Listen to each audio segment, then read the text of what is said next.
So, we are going to see initialization of two-dimensional array. My name is Professor Pokharkar MS, HOD, Computer Engineering Department, Samartha Polytechnic, Delhi.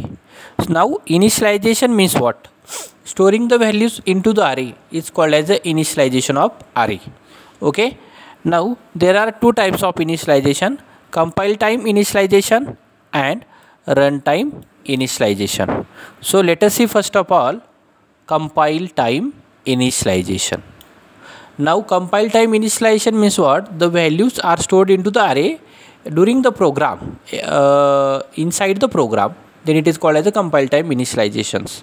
Okay, when you are specifying manually values into the array, and then it is called as a compile time initializations. Okay, now the syntax of the compile time initialization of two-dimensional array is given here. Now if you see, the syntax is a data type, then array name, then inside the square bracket row size, column size, then list of values. Data type indicate the type of element like int, char, float, like that. Array name is the name of array. It is an identifier indicating the name of array, and it should be appropriate to the task that it can perform.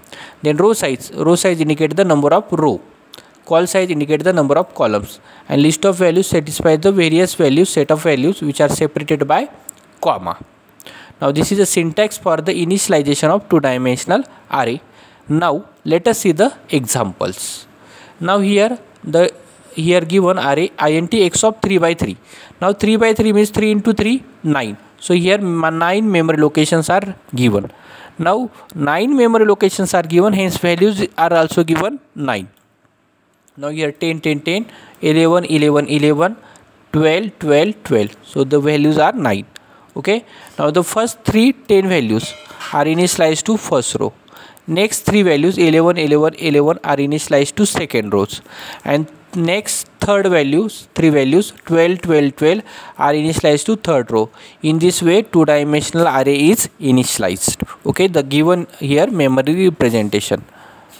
Now the second example, same values are given, but these values are given in the matrix form. If we see this example, same values are there, but these values are given in the matrix form. Matrix form means row and columns.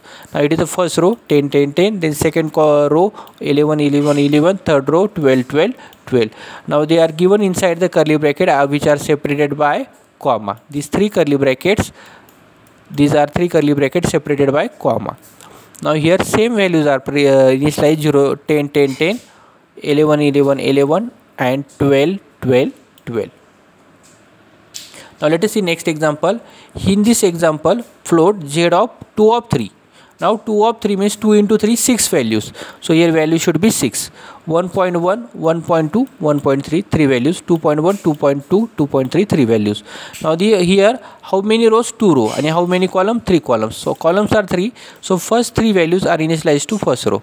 And next 3 values 2.1, 2.2, 2.3. These 3 values are initialized to second row. This is the initialization of two-dimensional array. Now next initialization of two-dimensional array, next example z of 2 of 3.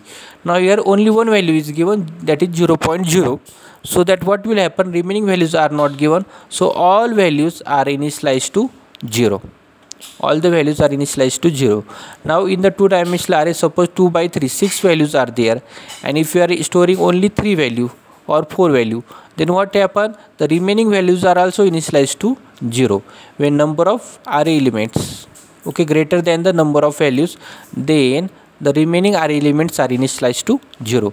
Here only one value is given, 0.0. Remaining values are not given. So all values are initialized to 0.0. Now let us see the example of runtime initialization. Now runtime initialization means values are stored after execution of program, and these values are stored into the array by using the scanf functions. Okay. Now let us see this example. Now here again I have written this header file. It is not required here. Okay. Now hash include stdio.h. Here int main function int a of 2 of 2.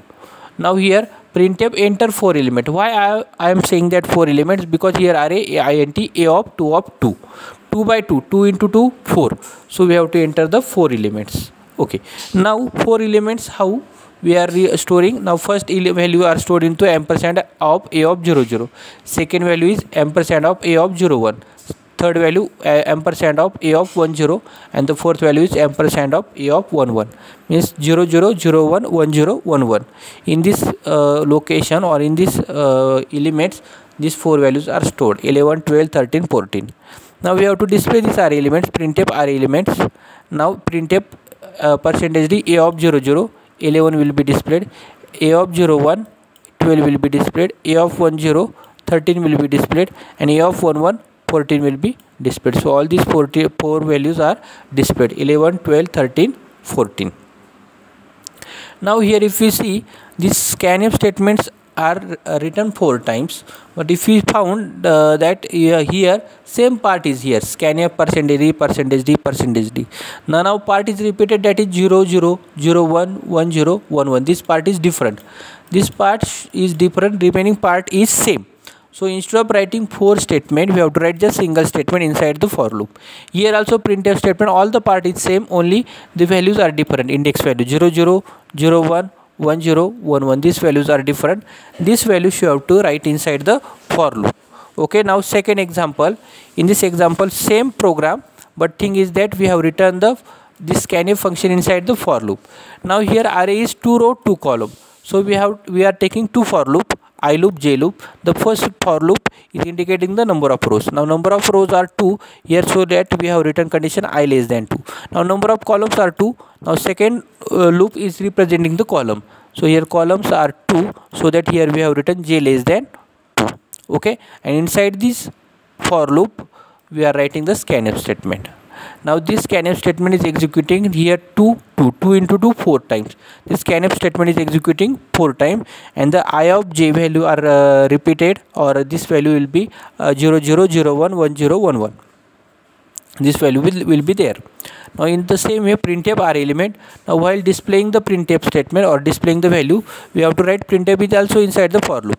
Now array is 2 of 2 means 4 values, so that printf we have to write inside the for loop, so that it repeated 4 times. Now here I of 0 I less than 2 I plus plus, this is the loop representing the number of rows. And this second loop, j equal to 0 j less than 2 j plus plus, this is representing the number of columns. And so that here printf is executed 4 times, displaying these 4 values: 11 12 13 14. Now this is the initialization of 2-dimensional array. Okay, so initialization of 2-dimensional array or 1-dimensional array. In the initialization, for the runtime initialization, we have to use the scanf function. Very simple part.